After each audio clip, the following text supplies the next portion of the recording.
Hello guys, welcome back to another episode of Paris and Bascast, where we bring to you new guest speakers every week to talk about topics that impact property management, sales and finance, the three services we provide here at Paris and Bas. And today we have another power couple joining us today, all the way from Melbourne, to talk about what they have seen, the trends they're seeing in their market, especially as Melbourne is in a lockdown, which it's coming out today. So how are you guys? Yes. We're happy now. That's it. Exciting news and great timing. No, this one's been a tough one. Yeah, I feel like number 4 has been, it's been a lot harder than the other ones. 4.0. Bit burnt out. It's been 4.0. And we've had that feedback from everyone. Everyone's felt like this has been a tougher lockdown. It's just been a tough slog. Everyone's got their heads down. Cases were getting worse the longer we got into lockdown. So it just felt like we were, everyone's been flat. Yeah. No doubt about it. But we're back on. Midnight. That's it. That's it. That's the silver lining coming out again. So for those of that watching that may not know, can you tell us a little bit about your brand, where you guys are based in Melbourne, and what you guys do? Yep, sure. So we've got a business, a real estate agency called Marchetti Chwyla, which is our last name is Chwyla, and business partner Christian Marchetti.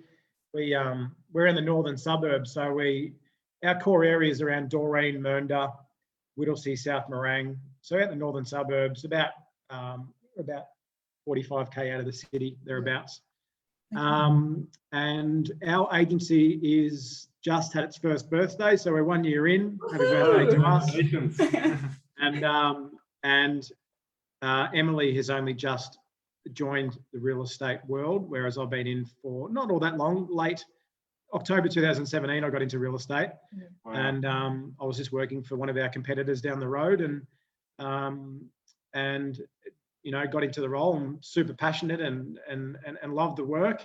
Yeah. And there was an opportunity we felt to start our own brand. So Something fresh. Yeah. So Christian and myself, we used to work together down the road, and then we made a decision one day that we're gonna open up and do our own thing. And then Emily's come into the world of real estate out of recruitment. So were you dragged into it, or did you just step into it? No, it was a welcome change. I have a background of 9 years in recruitment, so it's similar, selling people. It's just, a lot of people don't know that recruitment is a sales role. So yeah, I found the transition to be great. I love real estate. I've definitely fallen down the real estate hole. Yeah. I used to say Paul would be, you know, up at all hours, you know what it's like, going through, seeing what everyone's doing, researching the market, and now we just do it together, don't we? That's it. Tell me for being on the phone all night. Now I get it. No, there you go. It's been a busy year, and obviously been a challenging one with COVID. Yeah. You know, when we opened, we started at the end of June last year, you know, in the middle of a beginning of a pandemic. So we've gone through, you know, 2.5, 3 months of lockdown in our first year. So it's been tough, but it's been super rewarding on the other end, I suppose you'd say, wouldn't you? Yeah, absolutely. Yeah. To say that we've thrived during our first year of business, in the middle of a global pandemic, when we got locked down for 3 months out of those 12 months, wow. Yeah, we're proud of it. Yeah, it puts everything into perspective and makes you appreciate your what you've achieved even more, which is so great. We obviously follow you guys on social and always admire what you guys do. So well done on taking the initiative and being where you are today. So talk us through about what are some of the trends that you've seen. So now that it seems like this is the 4th time round, everyone's sort of used to, you know, what happens. What are the trends from a buyer's point of view, or from a seller's point of view, that you've seen during the lockdown? Well, from a buyer's point of view, in the previous lockdown, which was late last year, there was definitely an absolute buyer frenzy going on, where buyers were willing and wanting to buy homes unseen. So agencies were getting the vendor to do a video walkthrough and take pictures off their phones, which weren't great. And buyers were buying these homes totally unseen because there was panic and there was so little stock on the market, and it was a bit, you know, it was crazy sort of stuff. Whereas now we're finding that there aren't as many buyers at the moment that are willing to pull the trigger during this lockdown. People are happy just to sit back and wait till things open up. Yeah. But overall, I don't think that the buyer pool has backed down. It's still a really strong market. And like we were saying off the live stream, now that the government has said that we can start doing inspections again as of tomorrow, my phone has gone from 0 to 100. Yeah. There's so many people that are wanting to see these houses, and they're telling me that that they want to offer on them already, and they haven't even seen them. So it's going to be a busy 48 hours, and I'd suspect that we're going to have contracts out very quick. Wow. So see, from outsider looking in, it's, you know, it would sound like the Melbourne market may be a little bit volatile because of, you know, what's happened, but we are seeing, as you're seeing as well, even some of our clients, as I was saying to Em, they've purchased during this, because they've seen the property before, but they're still there willing to do the transaction. So it's although there is that sort of stigma around, okay, what would happen to the market? The market's been very robust and actually has bounced back every time. So, and going back to your point about the buyers now being less likely to be taking that immediate action, I think it's probably got to do with the fact that they know there's an end to it. You do come out the other end. There's a light. There's a light at the end of the tunnel, and now that it's been announced, I think everyone's just looking forward to getting out there and walking through homes again. But yeah, I'm suspecting that there's going to be tens and tens of inspections over the next 2 days. I think the consumers have got more comfortable with the lockdown as well. They know what's going to happen. Before there was anxiety. So whoever's bought in Sydney during the lockdown here, they made probably $200,000-$400,000 depending on the suburb. So so it brings out the serious buyers, which is good as well.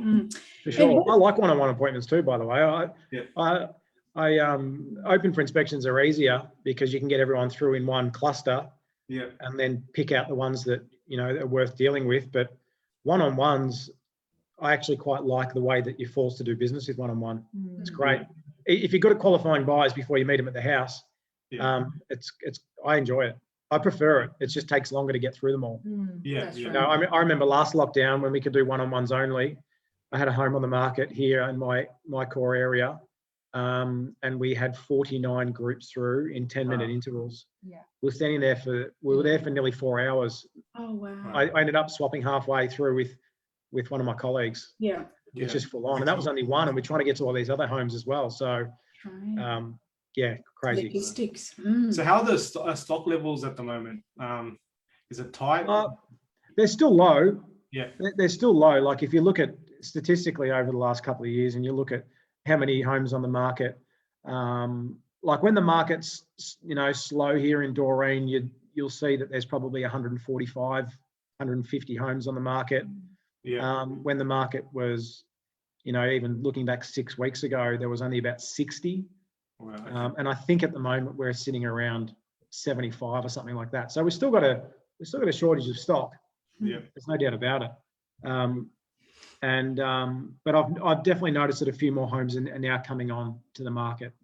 So I believe that we've reached the top. You know, when you always say you don't know where the top is until you start going back down. I reckon it's actually tapering. Okay. Yeah, I reckon we've tapered. I reckon we've hit the peak. That's my feel on it, I reckon. And how is the sellers, you know, what's going through their head? Are they more keen to come on the market? You know, what's their take on during the lockdowns or before and after? Like, are they you know, just getting used to the fact that yes, this is just going to continue, or we'll just sell because it's time, or are they acting on the sale? I feel like lockdown provided clarity, and people really, in terms of vendors and sellers, I feel like people use that time to discover what they really, really want for them and their family. Wouldn't you say? Yeah, I agree. I don't think that the lockdown, I think the only thing the lockdown's done for sellers is it's just a nuisance. I don't think it's actually changed the way that these people want to go, whether they want to get out of area and move half an hour down the road. I don't think anyone's goals or had them rethink where they want to be. It's just a nuisance that they can't do it. Mm. So I think all my sellers that are coming up, they wanted to do this anyway, and they're just going to continue with the process. So they're just waiting for things to open so we can get these homes photographed and on the market. Yeah, and I don't think that it's had an effect on people's decision making. It's just getting in the way. That's all. Because what we're seeing in Sydney is a lot of the owner occupiers are upgrading to bigger homes and more acreage lifestyles. So it's a COVID clarity. So when instead of waiting for 5 years to make the move, they're saying, well, just do it now. Is that happening in Melbourne? You're seeing that as well? Yeah, I mean, we're lucky enough that we sell some high-end stuff and lifestyle properties on big acreage. Yeah. And anywhere from 3 to 5 mil, sort of big homes. Yeah. And we're getting a lot of inner city buyers come out from rich areas, from your Turaks and your Maribyrnongs and second generation money sort of thing. So a lot of people are making lifestyle changes and coming out this way. Yeah, because we're seeing that a lot here from the eastern suburbs. Yeah. Oh, and Queensland. Moving to Queensland. I'm not joking. We had 12? no more. It would be, I think we lost count at 12. I'd say it would be in plus 20 vendors of ours have actually moved to Queensland. Oh, wow. And 2 of them have come back. Okay. Actually, no, one's come back and one's looking to come back because it just wasn't what they wanted it to be. I feel like when you're in the middle of lockdown, and like I read an article today, I think we've clocked over 142 days in lockdown. When you're in the middle of that, sunny Queensland sounds nice. Yeah. Maybe the day-to-day reality of living there, maybe it's not what you expect. We've joked about Marchetti Chwyla Noosa and Marchetti Chwyla Port Douglas, and we joke about it. No, that's it. We've got a few people with some questions and comments. Michael Bergia from Novak Properties is watching. He's saying he loves Melbourne, best nightlife. There you go. And as long as you buy and sell in the same market, you project yourself in these crazy times. Very true. I've got a question here. So I can see that a lot of buyers in Brisbane are from Melbourne. So there's the conversation we just had. And a few are moving as well. How will that affect the Melbourne market? Or do you think it will eventually bring the market down with the big imbalance in demand to supply ratio? Interesting. So if there's more buyers going out from an area, how is that impacting? But it's a drop in the ocean. It wouldn't, you wouldn't sense it. You wouldn't feel it. Okay. The majority of our buyers and sellers are literally moving around within 30 minutes of each other. Particularly our market where we are, our median suburb price is 710,000 last check. So we sell a lot of homes for young families and selling downsizes into these homes because it's close to kids and grandkids. So it wouldn't affect the market whatsoever. Because as many are moving out, there will be more moving in as well. And we get so many that enjoy the fact that Melbourne is a completely different lifestyle for them to be able to. So we have a lot of people that we know that move to Melbourne for that reason, for that lifestyle change. Is that right? Yeah, and then they get here and they get locked down. And then they want to come back. Exactly. Got to go out again. So if anyone else, while you're watching, if you have any questions, feel free to share them both on Instagram. So hello to everyone on Instagram as well, and on Facebook. Or if we don't get around to, we're happy to answer any questions afterwards as well. Sure. So in terms of the market, so you're saying it's on the way down. So you think it's going to be stable for a while, or? I reckon it's going to stay. I don't reckon it's going to drop. Yeah. But I think that some people think that it's dropping because it's not climbing. So our numbers through open homes, don't get me wrong, there's still some here and there that go absolutely bananas. But I would say, generally speaking, I would say that buyer inquiry and numbers through doors have backed off. Yeah. Now, majority of people would think the market's going down. It just means that the market's tapering off. I believe that it's going to level off. I can't see it growing another 10%. Yeah. Don't get me wrong. I'm not an analyst and I don't have a crystal ball, but I can't foresee it to continue to grow the growth that we've seen in the last 8 months. Especially when wages aren't increasing. And the banks are starting to put the rates up. Also, the 4-year fixed rate has gone up. There's talks about the 3-year fixed rate going up as well. So there's indication that they want a bit of pullback as well. So. Yeah, I agree. And I had a chat to a friend of mine who's a broker yesterday, and their thoughts was that rates aren't going to continue to drop any further. They're going to hold strong. So, and mate, you do, the brokerage yourself, so you'd probably know as well as anybody. But then again, I think they need to stay solid because the government, particularly the Melbourne government, they're not making any money through transactions in a lockdown. So they need to keep stimulating transactions to get some stamp duty in the door. But I think property's been the lifesaver during this last year for Australia. Oh, for sure. Definitely has. But I think that I don't think the market's going to drop by any stretch. I just think that it's just going to level off a little bit. It might give people the thought that it actually has. Which is good for the market. You want to be stable as well, not too volatile, for good long-term growth as well. Oh, 100% agreed. Yeah, definitely agreed. I've got another question from Michael Bergio. How has it been for buyers to get loans? Have banks been tougher to get a loan for a typical buyer due to a lockdown? Mate, you might be able to answer that.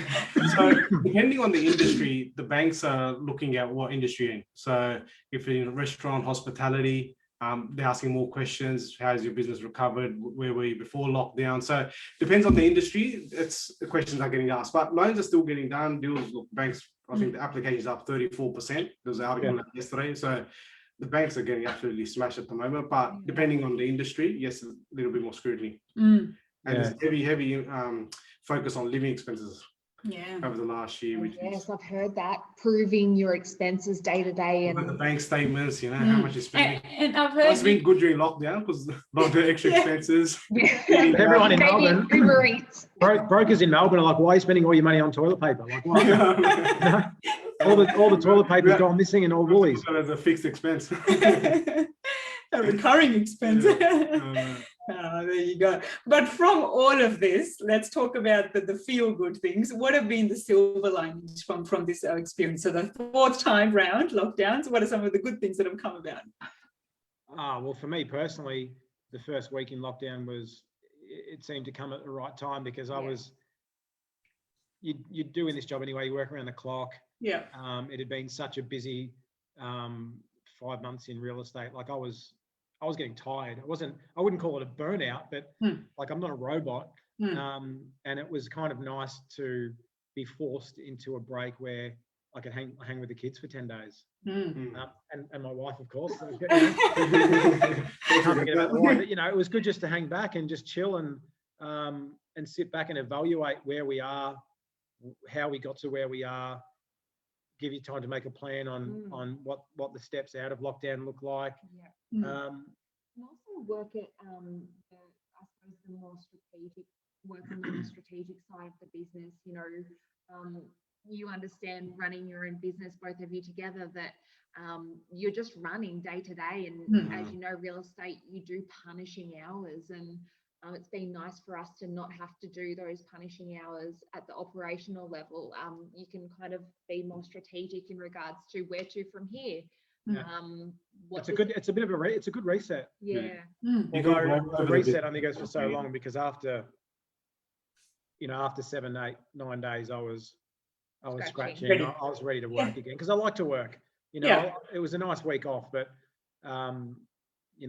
being held back, it's quite difficult. I'm like a lion trying to escape. You know what I mean? But it was a good break. And can I get you to come forward a little bit? I think your mic is just a little bit. There you go. Probably a little bit better. I think someone just made a comment about the volume there. But sorry, you go.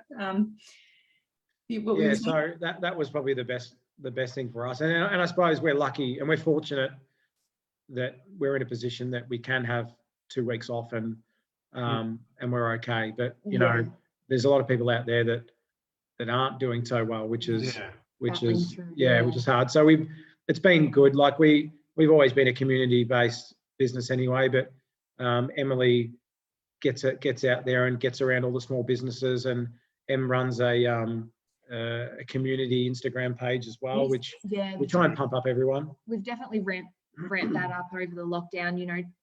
Trying to support fellow small businesses in the local community when they're doing it tough as well. So it's been nice to get out and about in the community without actually getting out and about in the community, if that makes sense. Obviously, the power of social media is amazing, and even something like this right now, meeting you guys over a live stream is it's like a pinch me moment. So it's been good to be able to stay connected, I suppose, and still get our name out in the community and show that we are active and we are supporting. And this was a really good coffee, and these guys do amazing donuts. And if they're within your 5Ks, you know, get down there. So that's been a rewarding part of lockdown. I've definitely enjoyed that. It's nice, and you put some money on the tab everywhere you go, and the next 10 people that come in will get a free coffee, and we leave them a little handwritten card, and then they'll post it on their social media. It feels good, you know. It's not it's just things like that. Everyone gets around each other, and we've noticed that a lot of other small businesses have I would say they picked up on a lot of the stuff that Em's done, and they're taking that under their own wing now and doing their own pick-me-up things for other businesses. So it's kind of like it's spread a little bit. Everyone's sort of getting around each other, and which has been nice to see. Absolutely. And what would you say is something that has changed, so that the lockdowns have brought a change in your business, which you feel would continue to stay? So an efficiency, mechanism, or anything that was worthwhile and was only brought about due to the pandemic or due to the lockdowns that you'll continue on? Technology, I think process. Processes. We're still working on those 1 year in. We need to get the oil out. We still need to get the oil out a little bit there. We're still ironing out some bumps, as you guys know. I think social media, I mean, even through the longest lockdowns that we had last year, our engagement was still staying quite high. And I think that when you try and build a social media community that's really engaged and really responsive, and you're quite active in that space, I feel like that almost solidifies you in the local market anyway. And that's, you know, remained a focus for us during social media. And I suppose we started just after the first lockdown, the business opened, so we didn't really have like a large bank of content or anything. We had to survive on the hop, and we were kind of, that forced you almost to be a bit more creative. A lot of people do mention that, you know, particularly over the last few weeks, you guys are everywhere, you're still so active, you're the only people that are doing so much. But from our point of view, that's just normal content, whereas on our end, it's like we haven't really been that busy with it. But because we keep things flowing, keep things moving. It's it's the perception that we're still the people that deliver the information through the community. So social media, for sure. I would definitely agree with that. Be to stay. Perfect. Well, there you go. Any final comments before we wrap up? Anything else that you'd like to add? Not really. I just think that it's been, when you say a pinch me moment, I suppose it's sometimes conversations like this, speaking to people like you, don't get me wrong, I mean, anyone that's watching this, we're big fans of yours, and we've been watching you for a long time. Oh, totally. You know, and this is just another time in our early careers that you know, I know that when we finish the call here, it'll be a little bit of a sit back and appreciate the opportunities that real estate can bring for you. It's so much more to real estate than selling people's homes, and it's about connecting with people all around. I mean, I've met so many people through real estate around Victoria, through New South Wales. So it's been a good year in regards to not just business, but just expanding and creating new friendships. Networks, And it's been good to keep your circle tighter in some areas and expand it in others. So it's been a good year. But again, I think of all the people out there that are struggling, particularly with lockdown. There's a lot of people that are doing it tough. So you know, we definitely think of those guys for sure. That's it. Perfect. Well, thank you so much for joining us. It's been a pleasure. Thank you so much. And we will see you guys next time. Absolutely. Thank you for having us. Thank you so much. Take care.